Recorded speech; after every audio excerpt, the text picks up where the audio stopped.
Yo les gars, je me présente rapidement. Moi c'est Janda, j'ai 25 ans, je suis supporter de Manchester United, mais ce que j'aime avant tout c'est le football. On va beaucoup parler des 5 grands championnats, c'est les championnats que je suis le plus. On va débriefer pas mal l'actu foot. Ça ne nous empêchera pas donc de revenir dans le passé et évidemment de nous projeter dans le futur. Le but c'est de transmettre de la bonne vibe, de rigoler ensemble et de comparer un peu nos points de vue, de vous transmettre ma sensibilité foot en espérant que ça vous fasse rigoler et que ça vous fera kiffer. Allez, bon visionnage. Bonjour, on a déjà perdu. On a déjà perdu pour la reprise de la Première Ligue, donc Manchester United à Arsenal. Grosso modo, Arsenal n'a pas joué du match et était, je pense, à 40% de ses moyens. Nous, on a fait tout ce qu'on a pu, on a essayé, on a tenté, on a perdu. Y a pas mieux comme résumé. Ah, parce qu'Arsenal, c'est bon, ils sont venus avec le parasol, ils sont venus avec le short de bain, les claquettes, et ils ont gagné le match quand même. Pour ceux un peu qui veulent comprendre quels sont les principaux problèmes de Manchester United dans le jeu, il y en a beaucoup pour commencer. Problème numéro 1.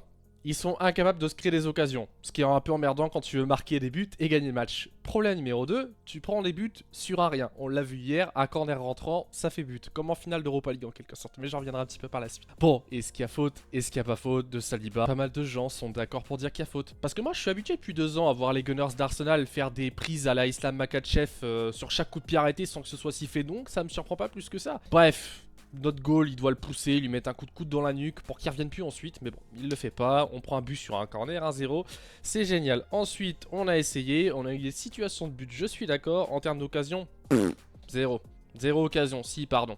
Pardon. La tête de Bemo que Raya a sorti assez facilement. Parce que oui, je ne compte pas les frappes en angle fermé comme des occasions. Je ne compte pas des frappes à 25 mètres du piston gauche comme une occasion de but, ni les frappes écrasées à 20 mètres. Donc, au final, ce match, c'était, selon moi, un copier-coller de la finale d'Europa League.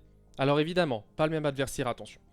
C'était Arsenal en face. Mais je pense qu'Arsenal a beaucoup plus déjoué tout seul et techniquement parlant que ce soit dû au fait de Manchester United. En finale d'Europa League, le match, tu le perds comment? Tu le perds en ayant concédé 0 tir cadré sur un centre qui finit en but à cause de la main de ton défenseur. En gros. Tu ne crées pas d'occasion de toute la deuxième mi-temps et tu perds 1-0 comme ça. Hier, tu prends un corner rentrant, tu te crées ensuite une occasion sur les 80 minutes suivantes, les 70, je sais plus.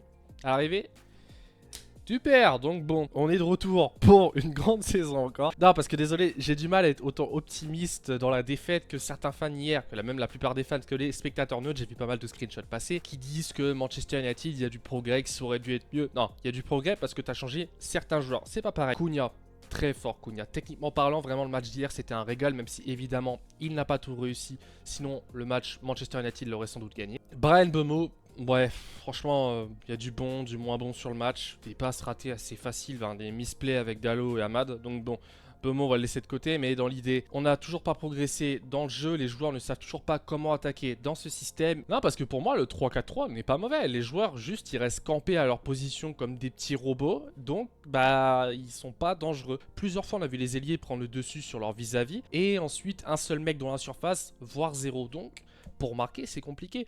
T'as les trois centraux. Ils restent figés derrière. Ils regardent tout droit, je pense qu'ils guettent la tribune, ça doit être leur job en phase d'attaque. Les milieux de terrain, ils sont toujours à 35 mètres des buts. Et les attaquants sont un peu tout seuls pour marquer. Donc tant que les joueurs ne comprendront pas qu'un surnombre est utile pour marquer et se créer des occasions, et ben on restera encore la 15e attaque du championnat, qu'est-ce que vous voulez? Un petit point sur Gyökeres. Gros match de terroriste qui nous a sorti hier. Alors attention, c'est le premier, tranquille, on va y aller doucement avec lui.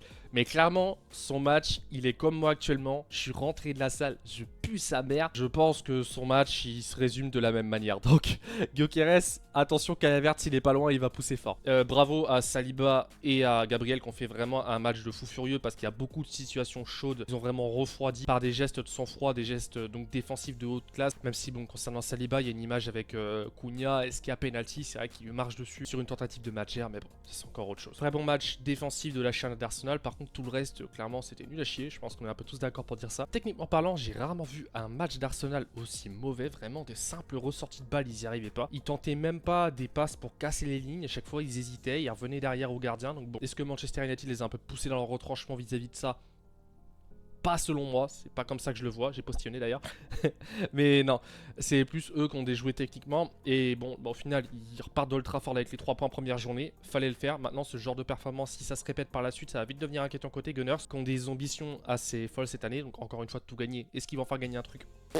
Bonne question. Bref, en tout cas, le match n'était pas un plaisir. On a encore perdu à peu près sur les mêmes choses que l'an passé. Donc ça démarre bien. Je vous remercie à ceux qui vont regarder cette vidéo. N'hésitez pas à me dire dans les commentaires ce que vous en pensez. Donc je vous dis à bientôt. La prochaine vidéo normalement elle sort sur le thème de la Liga ou de la Ligue 1. On verra. Allez, ciao.